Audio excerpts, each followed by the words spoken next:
چې دې وجړوي هغه به د یار وي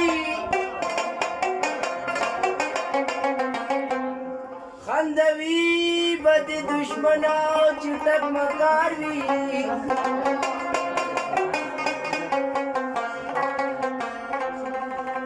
نو خدای دې داسې اولاد چاله ورنکي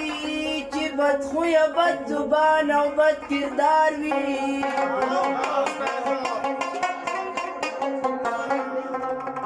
نو په جهان کې بل یو داسې غریب نشته چې قسمت یې د خسرو په شان نو ننګې دې داسې